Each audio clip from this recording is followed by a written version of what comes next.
ইরানের ইসলামী বিপ্লবী গার্ড বাহিনীর এক জ্যেষ্ঠ কমান্ডার জানিয়েছেন, ইসরায়েলি আগ্রাসনের জবাবে ইরান তাদের প্রতিরক্ষা শক্তির মাত্র ৫ ভাগেরও কম ব্যবহার করেছে।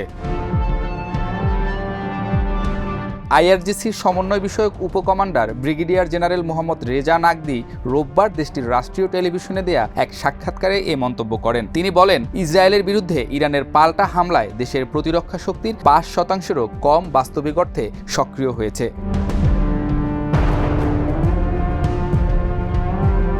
তিনি বিষয়টি ব্যাখ্যা করে বলেন, এখানে সক্রিয় অর্থ এই নয় যে সেগুলো ব্যবহৃত হয়েছে বা শেষ হয়ে গেছে, বরং এর মানে প্রতিরক্ষা ইউনিটগুলোর মাত্র ৫% শত্রুর মোকাবিলায় যুক্ত হয়েছিল। নাকদি বলেন, আমাদের মূল সামরিক সক্ষমতা এখনও অপ্রকাশিত রয়েছে, ইসরায়েলের বিরুদ্ধে সেগুলো ব্যবহারই হয়নি। তার ভাষায়, আমাদের পূর্ণ শক্তির প্রকাশ এখনও বাকি রয়েছে, তা এখনও মঞ্চে ওঠেনি।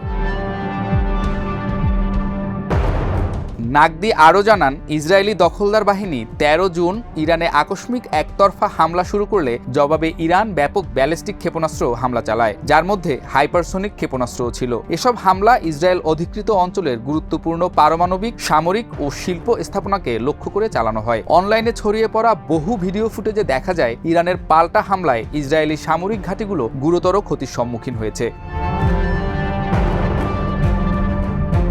এদিকে পশ্চিমা সংবাদ মাধ্যমে প্রকাশিত সামরিক বিশ্লেষকদের উদ্ধৃতি অনুযায়ী, ইরানের পাল্টা হামলা প্রতিহত করতে যুক্তরাষ্ট্র তার থার্ড ক্ষেপণাস্ত্র প্রতিরক্ষা ব্যবস্থা সক্রিয় করে। ৭টি স্থানে অবস্থান করা থার্ড ইউনিটের মধ্যে অন্তত 2টি ইউনিট সক্রিয় করা হয়। আর এই সহায়তা কার্যক্রমে ১২ দিনে যুক্তরাষ্ট্রের খরচ হয় $৮০০ মিলিয়ন বেশি। এদিকে জেনারেল নাকদি বলেন, আমাদের প্রতিরক্ষা ব্যবস্থায় আকাশ প্রতিরক্ষা ব্যবস্থাটাই ব্যবহৃত হয়েছে বেশি, তবে আমাদের প্রকৃত শক্তি আমাদের স্থলবাহিনীতে নিহিত। তিনি বলেন, আমরা সজ্জিত এবং প্রস্তুত, চাইলে আমরা আরও কয়েক বছর এই গতিতে শত্রুকে ক্ষেপণাস্ত্র হামলায় লক্ষ্যবস্তু করতে পারি। ইরানি জেনারেল ইঙ্গিত দেন, ইরান যদি সত্যিকারের পূর্ণমাত্রার সামরিক জবাব দিতে চায়, তাহলে এর ব্যাপ্তি এবং ধ্বংস ক্ষমতা হবে আরও অনেক গুণ বেশি।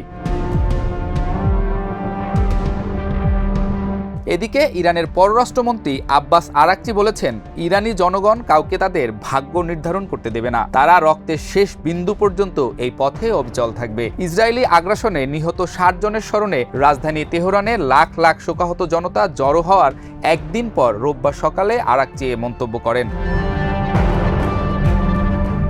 তিনি এক্স পোস্টে লিখেছেন, ইরানের রাস্তায় নেমে আসা দেশপ্রেমিকদের একের পর এক ঢেউ বিশ্বকে নতুন বার্তা দিয়েছে। যারা কাপুরুষ ইসরায়েলি শাসন ব্যবস্থার হাতে ঠান্ডা মাথায় নিহত নারী ও শিশুসহ সামরিক কমান্ডার, বিজ্ঞানী, গবেষক এবং বেসামরিক নাগরিকদের সম্মান জানাতে নেমেছিলেন, তাদের সকলের একটি বার্তা, দুর্বল ইসরায়েলি শাসন ব্যবস্থার বিপরীতে আমরা আমাদের ক্ষতি গোপন করি না, আমরা আমাদের শহীদদের জন্য গর্বিত, যারা আমাদের আদর্শ। তিনি উল্লেখ করেন, প্রতিটি নিহত কর্মকর্তা বা বিজ্ঞানীর জন্য নিশ্চিত থাকুন আরও ১০০ জন তাদের জায়গা গ্রহণের জন্য লাইনে দাঁড়িয়ে আছেন। আরাকচি তার পোস্টে আরও বলেছেন, রক্তের শেষ বিন্দু পর্যন্ত শক্তিশালী এবং স্থিতিস্থাপক ইরানি জাতি আমাদের ভাগ্য নির্ধারণের চেষ্টাকারীদের প্রতিহত করবে। আইআরএনএ নিউজ এজেন্সি জানিয়েছে, ১৩ জুন ইসরায়েলি সরকার ইরানের বিরুদ্ধে বিনা উস্কানিতে আগ্রাসন শুরু করে। এই হামলায় শীর্ষ সামরিক কমান্ডার, বিজ্ঞানী এবং বেসামরিক নাগরিক সহ ৬০০ জনেরও বেশি মানুষ নিহত হয়। ইরানের সশস্ত্র বাহিনী আগ্রাসনের বিরুদ্ধে শক্তিশালীভাবে প্রতিক্রিয়া জানায়, অধিকৃত অঞ্চল জুড়ে ব্যাপক ক্ষতি সাধন করে। আইআরএনএ জানিয়েছে, ২২ জুন যুক্তরাষ্ট্র ইসরায়েলের সঙ্গে যোগ দেয় এবং নেতানিয়াহু সরকারের সঙ্গে সমন্বয় করে আন্তর্জাতিক আইন লঙ্ঘন করে ৩টি ইরানি পারমাণবিক স্থাপনায় আক্রমণ করে। এর ফলে বিশ্বব্যাপী নিন্দার ঝড় ওঠে। মার্কিন ইসরায়েলি আগ্রাসন ১২ দিন স্থায়ী হয়েছিল এবং যুদ্ধবিরতির মাধ্যমে এর সমাপ্তি ঘটে।